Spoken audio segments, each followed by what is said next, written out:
सीमाकडे जाऊया। सीमा आणि आपला प्रतिनिधी गोरेगावच्या नेस्को सेंटरच्या बाहेरून आपल्या बरोबर जोडल्या गेलेल्या आहेत। सीमा, इथे सुद्धा शिवसैनिक यायला सुरुवातच झालेली आहे। उद्धव ठाकरे काय बोलला, कारण त्याचे खासदार फुटलेले आहेत आणि ते शिंदे गटात गेल्याची सुद्धा चर्चा, आणि या सगळ्यावर आता एकनाथ शिंदे काय बोलणार याकडे सुद्धा सगळ्यांचं लक्ष लागलेलं आहे। काय सध्या सुरू आहे तिथे, कसं वातावरण आहे? नक्कीच रुबीना, सध्या आपण जर बघितलं तर नेस्को सेंटरच्या बाहेरची ही सध्याची दृश्य आहेत आणि मोठ्या संख्येनं जे शिवसैनिक आहेत ते या ठिकाणी दाखल व्हायला सुरुवात झालेली आहे। ज्या पद्धतीनं षण्मुखानंदच्या बाहेर बॅनरबाजी करण्यात आलेली आहे, अगदी तशीच बॅनरबाजी नेस्को सेंटरच्या बाहेर सुद्धा करण्यात आलेली आहे आणि पक्षाचे जे महत्त्वाचे आमदार आणि मंत्री आहेत या बॅनरवरती या सगळ्यांचे फोटो सध्या आपल्याला पाहायला मिळत आहे।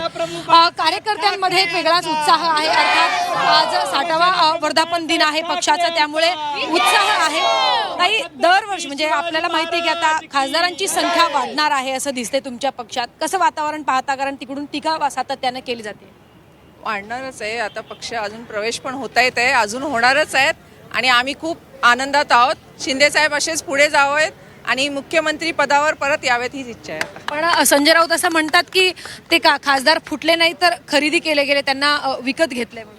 असं आमचे साहेब कधी करणारच नाही, आमचा पूर्ण विश्वास आहे त्यांच्यावर, 100% विश्वास आहे। इन्कमिंग एवढी का होते मग ज्या पद्धतीने हे सगळं शिंदे साहेबांचं काम आहे, त्याला बघूनच आता सगळे जेवढे जुन्या शिवसेनेमध्ये जे आहेत ते सगळे त्यामुळे इकडे येतात आहेत। साहेबांचं काम तसं आहे शिंदे साहेबांचं। वारंवार गद्दारी, खरेदी केली गेली असे शब्द जे आहेत ते वापरले जातात। आता सुद्धा जे शिवसैनिक असतील, नेते असतील, अशी प्रतिक्रिया देत आहेत, तर तुम्ही काय उत्तर द्याल? हे बघा, गद्दारी कसं आपल्याला काय पटलं नाही का आपण म्हणतो हा तो गद्दार आहे, पण ज्याला जे पटतं तो स्वतःहून येतोय ना। त्यामुळे आता जे प्रोग्रेस सगळे बघतात आहेत शिंदे साहेबांचं काय काम चाललेलं आहे, काय आहे, म्हणून ते पण इकडे आलेले आहेत। कारण त्यांनी आताच जस्ट सांगितलं होतं की हा पक्ष काँग्रेसमध्ये विलीन करणार आहेत। मग त्यांची गद्दारी म्हणजे ते गद्दार आहे ते चालतं का? मग त्यांनी जर स्वतःहून आपली जी शिवसेना आहे, बाळासाहेबांची जी शिवसेना आहे, जे पुढे नेतात आहेत त्यांच्या पाठीमागे राहून आपण जर त्यांना सपोर्ट केला तर ते बळकट होणार आहेत।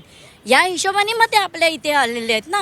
मग ते पण काही शिवसेनेचेच आहेत, पण ते शिंदे साहेबांना सपोर्ट करायला म्हणून आले आहेत, त्यांचे हात बळकट करायला आलेले आहेत। उद्धव ठाकरे साहेबांचे काही हात बळकट होणार नाही आहेत, कारण त्यांनी बघितलेलं आहे की त्यांचं जे काय हे आहे नेतृत्व आहे ते काहीही राहिलेलं नाही आहे।